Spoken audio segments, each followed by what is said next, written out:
Hello, everybody. Welcome to Life on Hard Mode with Pratik Karki. So, this week's episode is going to be based on thankfulness because it is Thanksgiving Day. And fun fact, I was born on Thanksgiving Day. So, it is an opportunity for me to express gratitude and thankfulness to people in my life. And I wanted to also take this opportunity to talk a little bit more about me, my background, where I'm from, and how I got here. It's not all simple. There's a lot of ups and downs along the way, and I'd really like to have a candid conversation.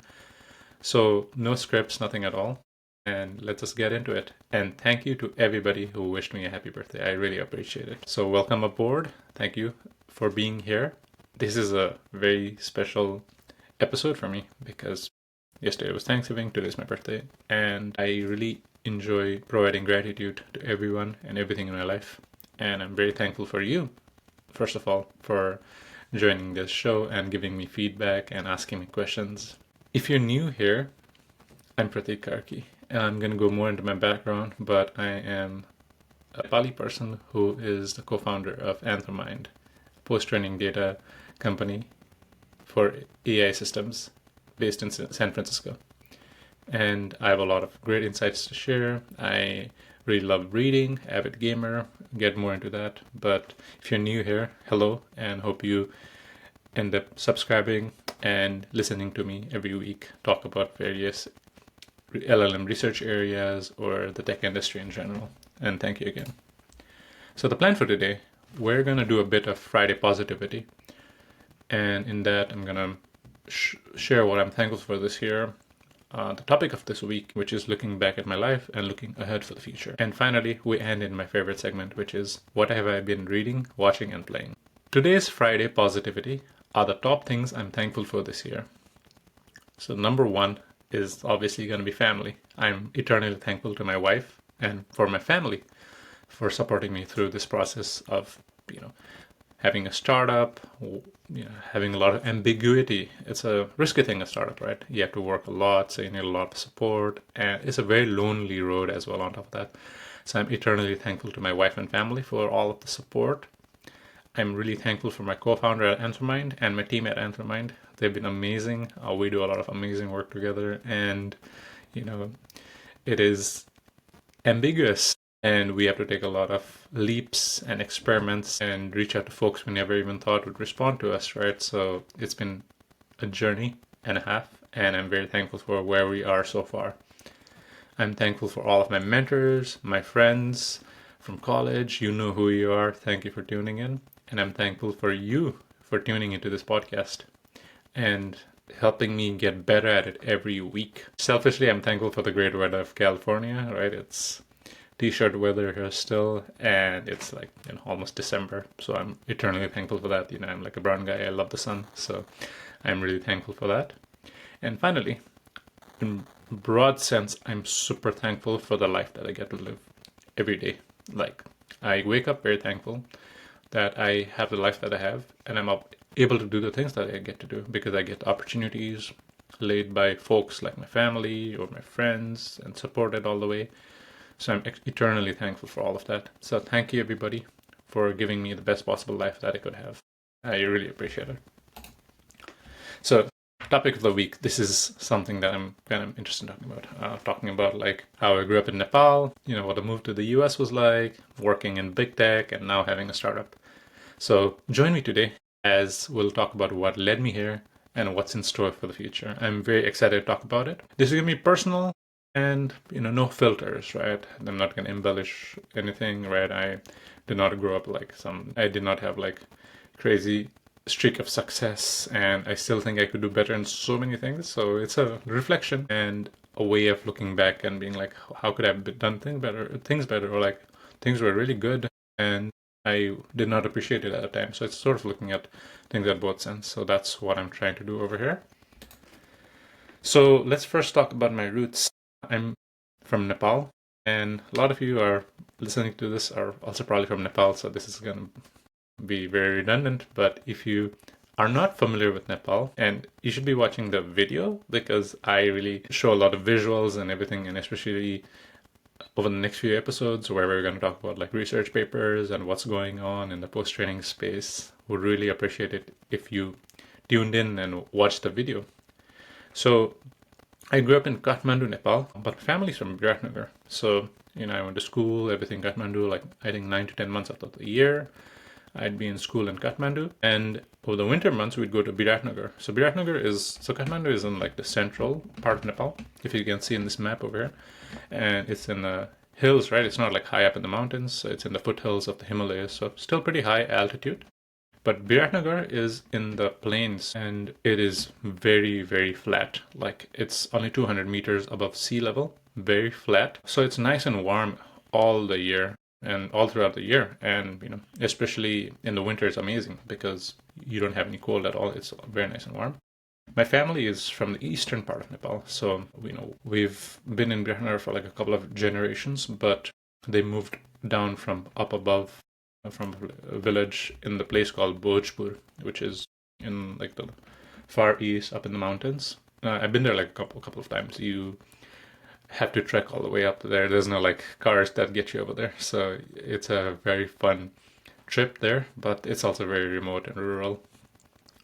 So I grew up in Kathmandu. Over here you see a picture of what Kathmandu looks like. You got the amazing history with the Malda dynasty, Lichavi dynasty. These were the kings of the past, and you get to see the mountains behind you. So it's like an amazing place, right? A valley where you can see the mountains of the Himalayas right behind you. And that's Kathmandu. And Biratnagar is like also amazing. It's more metropolitan now. When I was growing up, it was, it is a decently big city, but I wouldn't say it was like as modernized as it is right now. Right now, it's like a whole other place. It's like a massive, nice city and like a decent metropolitan hub. It's also very close to the India border, so we used to do a lot of shopping, just going across the border and stuff. So I grew up here, did all my schooling in Kathmandu, and when I was 16, I went to high school at Radha Bangla School, which is like, in my opinion, the best school in Nepal. And I'm very thankful I got there because, scholarships, everything. So that's what made it possible for me. And so that is like sort of like my geographical sense where I was. As a kid, emotionally, or like, in terms of like my own interests, I had a lot of different interests. And I was very keen on like pursuing all of them. My number one interest and my number one passion still are books. I read a lot. When I was a kid, my dad used to take us to a library called A1, which was at the time the best library in Nepal, because it was run with such amazing books from all sorts of backgrounds, right? You had books obviously for kids, you had adventure books, you had, adult books, like as in like, in terms of like professional stuff. Like I remember reading Aims of an Argument over there when I was like 10, right? And I understood like what it means to actually build a good argument and how to separate the person from argument. That is one of the things.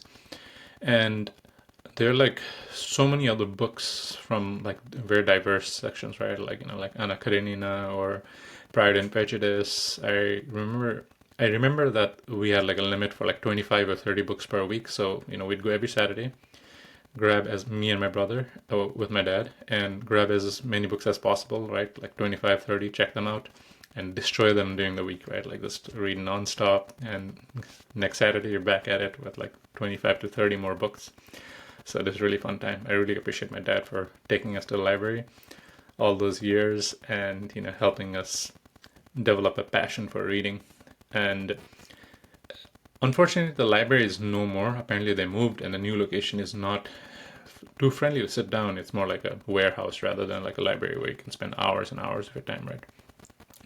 My other passion was video games. We did not have never had like a console or anything, so it was like a very old PC, and in that, only games that ran were, in mid 2000s, we were running games from like early 1990s, like, Donkey Kong Country, Mega Man X, Chrono Trigger, all of those things.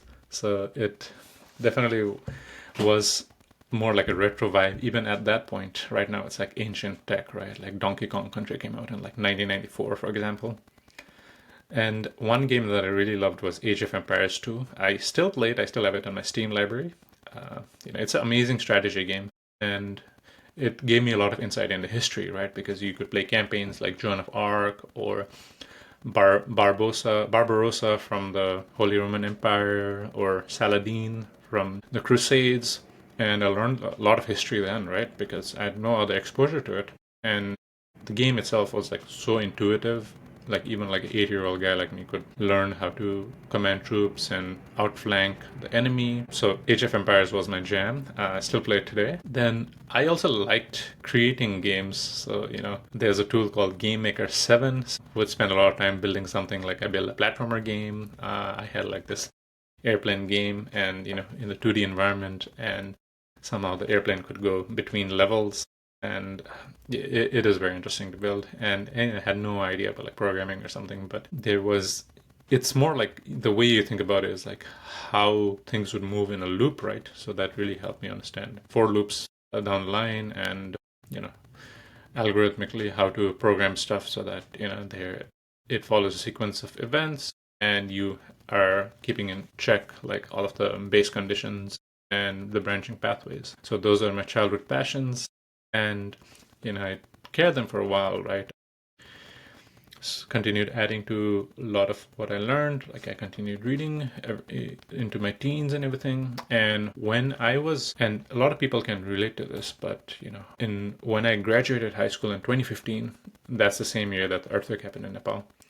So if you're unaware about this, right, it happened on a Saturday afternoon. 1,000 people died that year from the earthquake. And it's a very fortunate thing that it happened on a Saturday afternoon and not like at nighttime or during school day, because I think the death toll would have been like at least 10 times or 20 times as much.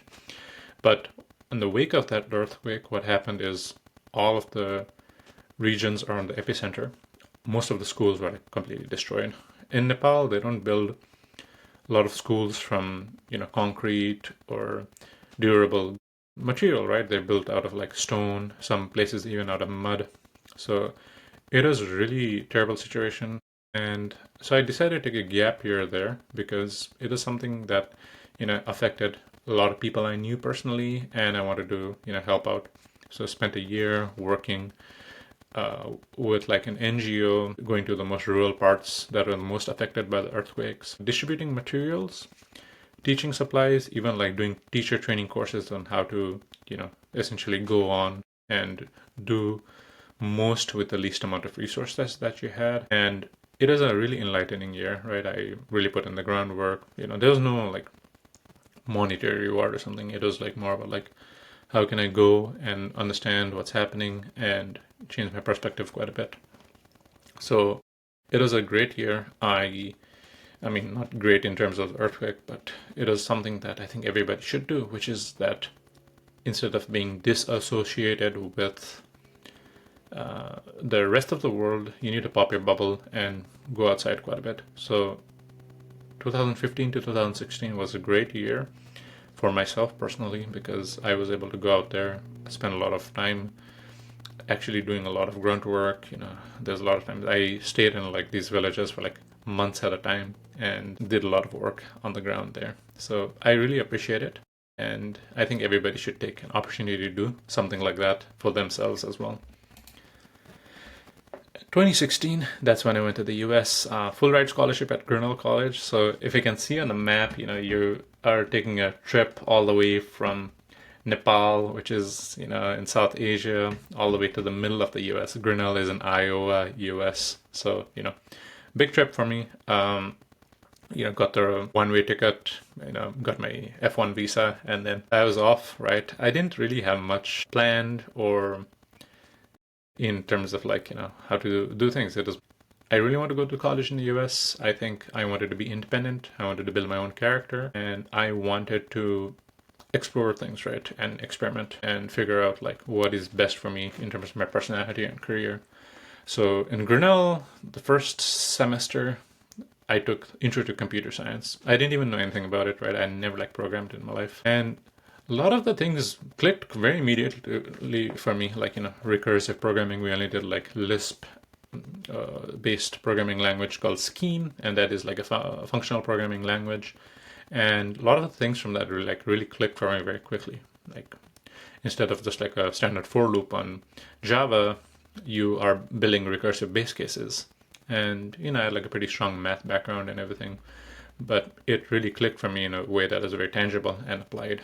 And I really enjoyed it, right? You could use a functional programming language like Scheme and build amazing graphics and, create recursive trees. I ended up creating like a project at the end of my first semester that essentially simulated the universe from zero to death through like a magic black hole, and that is also like a recursive programming language. And I think the code was like at maybe like 100 to 200 lines of code at most, and it is amazing that you're able to do that with so little.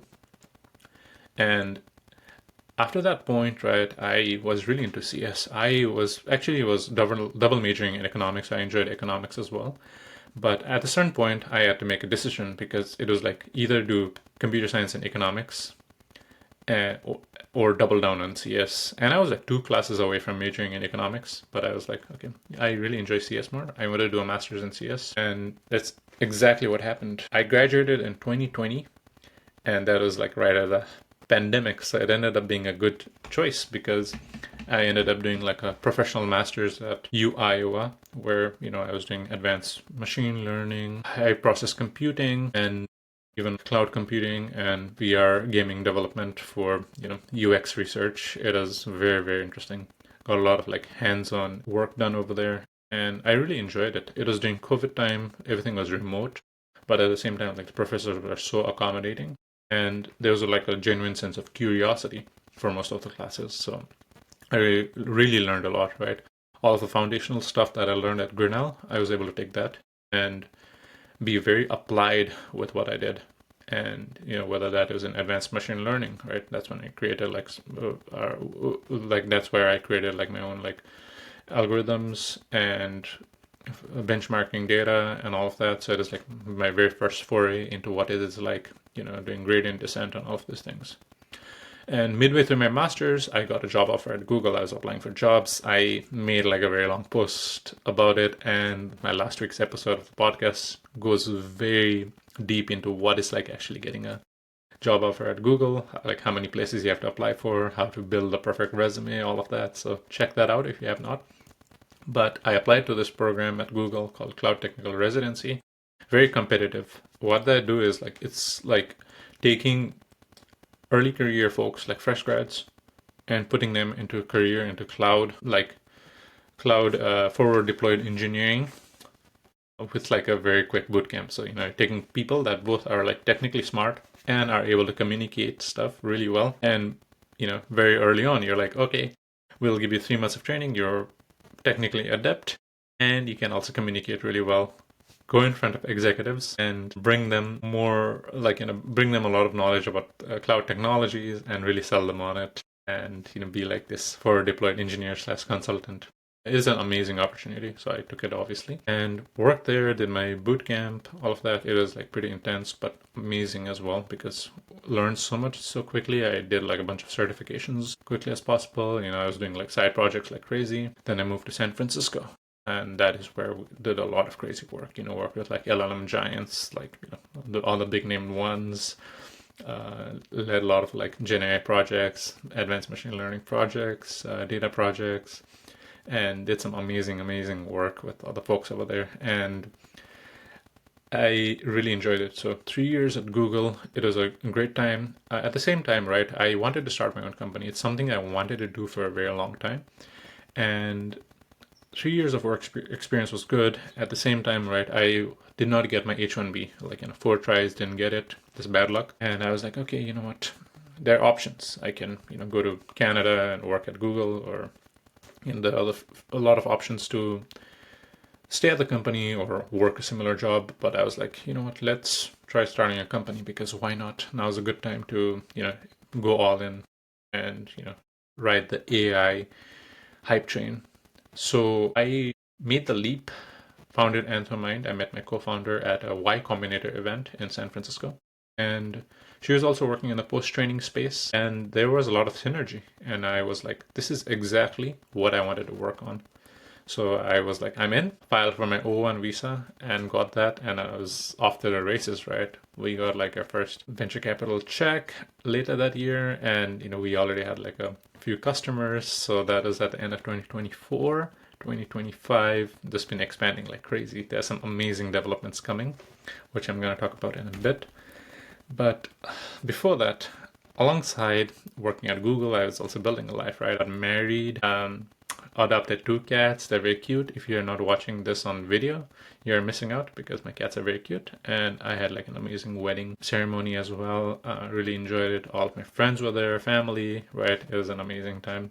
So it's not like I was just working. I was simultaneously, building a life, working on myself, taking care of myself, and not just focusing solely on career, because there's so many things in life, right? You want to be physically fit, you want to be emotionally fit, you want to have the social presence and social capabilities to make friends, family, get married, all of that. You want to have like a lot of meaning and purpose to your life. And I think that's what really matters, aside from just working a career and like climbing up the ladder and gaining fame, notoriety, whatever.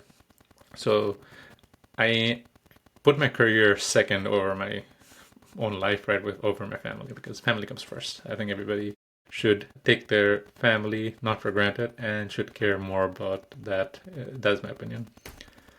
So moving on to being like true founder, right? Anthrop was something that I'm so excited. I was so excited when it started because I was like, this is amazing. It is revolutionary. That obviously ChatGPT is revolutionary, but what is more revolutionary is that every single enterprise, or eventually every single human that are trying to use a base model LLM, like a pre-trained LLM, it could be even like a more, industry specific LLM, will need amazing post-training data, post-training pipelines, evaluation data sets, human data, and that's what the Anthrop data platform does. So with our first few customers, we were building post-training data for them out of scratch, so their results were so optimized based on, using foundational like models like DeepSeek R1 or GPT 4.5 or Claude, Sonnet, and using post-training data pipelines, so much improved results. And what's crazy is like when we started in 2024, there was not that much knowledge about evals and synthetic data or human data. In fact, everybody was like, oh, the AI models are going to get better. But now the research has come out, and even the industry is more knowledgeable about the fact that post-training data is where it's at. And you start with evals, you build better post-training pipelines, you get human data of the highest quality, right? We do PhD experts only, or like some crazy smart folks from like, great universities, and they do human data, and that's what has led to like amazing results for companies that we work with, like healthcare companies, frontier tech companies like Deep Cochito. We're working with media, IP, fintech, edtech, you name it. So the company has really scaled and in an amazing way. So I can't wait to share what else is new. So there's a lot of things in the pipeline, but here's the main vision, right?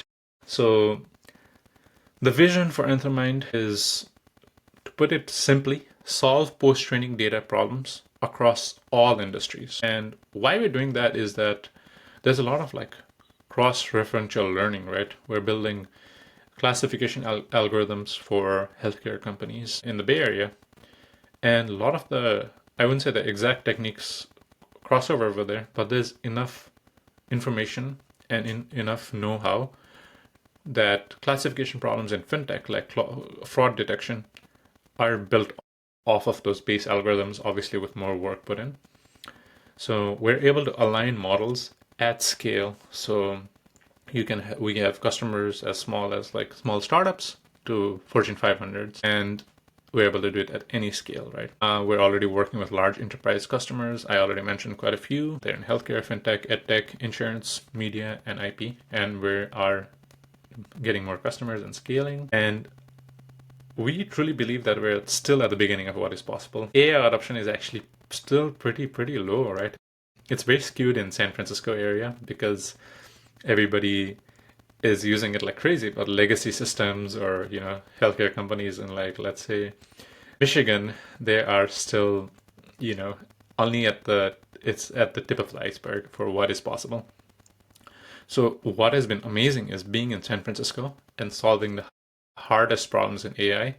That is where we're at. The vision is very broad. The vision is we align models for like the best companies in the world, solve the hardest problems. Eventually, when Elon Musk is taking folks to Mars, right? The AI that is guiding those rockets, guess what? Entermind will be the company to align them. That is like the moonshot that we're working for. No pun intended. That being said, there's quite a few things in the pipeline and all of that. I will say this, based on the evaluation work we're doing, we're actually launching an evaluation platform that anybody can use. So if you're unhappy with your ChatGPT results and you want better results, stay tuned. I will post this on my Substack, LinkedIn, and X. But it's going to be a platform for anybody to quickly identify issues with the models they're using. Obviously, no login, nothing needed. Free to use platform where you can upload responses that you get, build your own evaluations, build your own guardrails, bring your own test data, bring your own models, and evaluate them at zero cost or very low cost. And I'm going to be launching that very soon, so keep an eye out for that. I'm very excited to talk more about it, but we're still working on it. And finally, my favorite section, which is what have I been reading, watching, / playing. So this last weekend, I started Clear Obscure Expedition 33. This is a game that came out this year.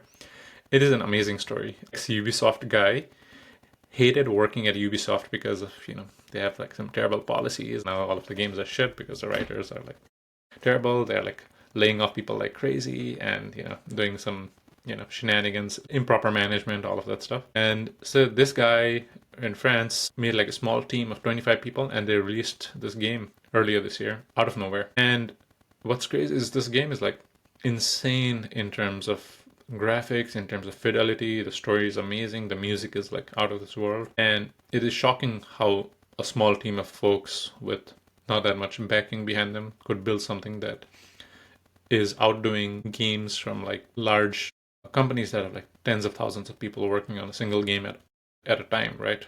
And they're spending like hundreds of millions of dollars on this game. And this one came out earlier this year.